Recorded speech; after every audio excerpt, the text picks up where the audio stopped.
Learning a language is like swimming in the ocean.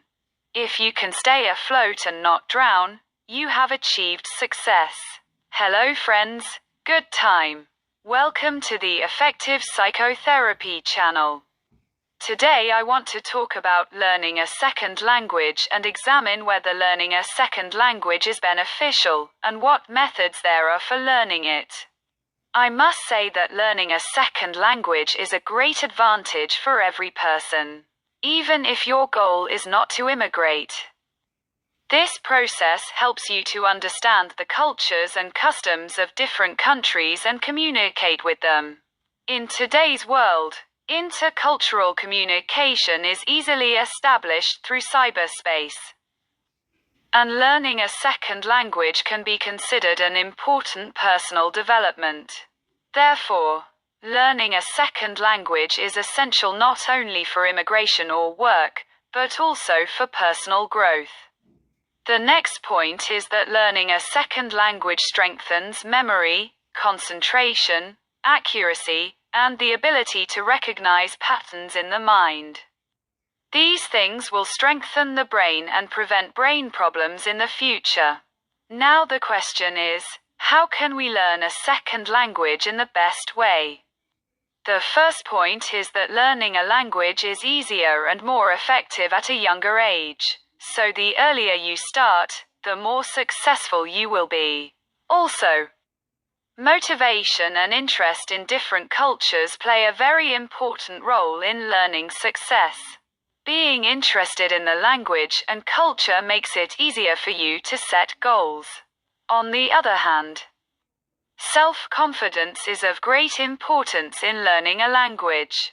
You should never be afraid of making mistakes. Learning a language is like swimming in the ocean. If you can stay on top of the water and not drown, you have achieved success yourself.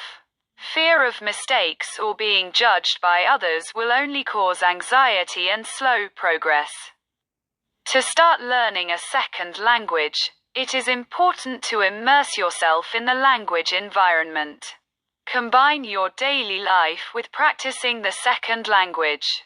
For example, you can watch movies and podcasts in that language, listen to the news, and take notes. Also, writing by hand, instead of typing, will help you learn better. You should also use technology to learn a language. Online language exchange apps and platforms are very good options. In this regard, small and regular steps per day and week will be very effective. Find your mistakes and correct them. Finally, if your goal is to immigrate, reading specialized articles about the job or field in the destination country will help you. Also, if you plan to take language tests, familiarizing yourself with the strategies of that test is of great importance.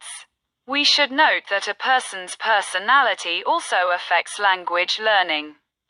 Extroverts can easily converse, while introverts will be more successful in understanding the language more deeply. Learning a second language can have positive effects on a person's mind and personality, but in some cases, it may lead to mental disorders or problems in the person's psychology. Some of the mental disorders and problems associated with learning a second language include 1. Anxiety disorders. People may experience social anxiety, fear of making mistakes, or worry about being judged by others during the process of learning a second language. This anxiety can prevent them from speaking or using the new language freely. 2. Identity ambiguity.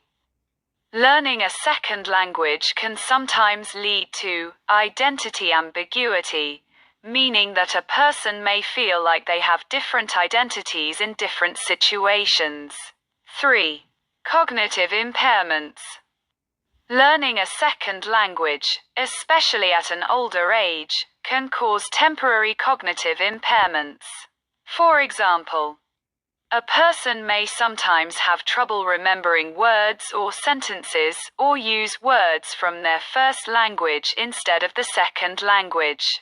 4. Mental burnout.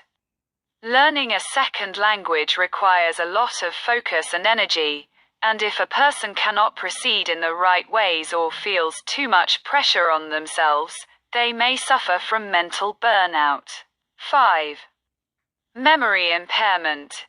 In some cases, a person may have difficulty remembering or differentiating between the first and second languages.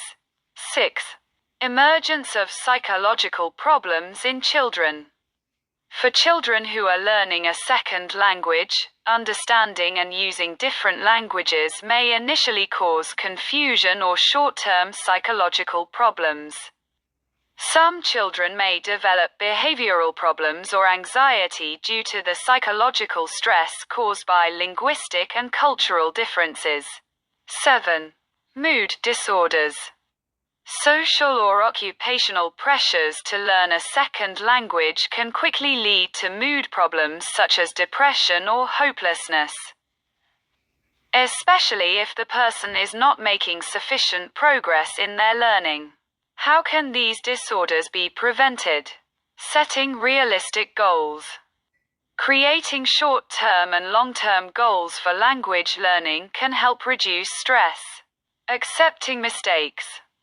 A person should accept that mistakes are a natural part of the language learning process and should not be afraid of them. Proper timing. Balancing language learning with rest can help prevent mental burnout. Finally, we need to understand that language learning is a tool and should not be used as a priority in our lives over our physical and mental health or quality of life. Language learning should be balanced and in keeping with other priorities in life.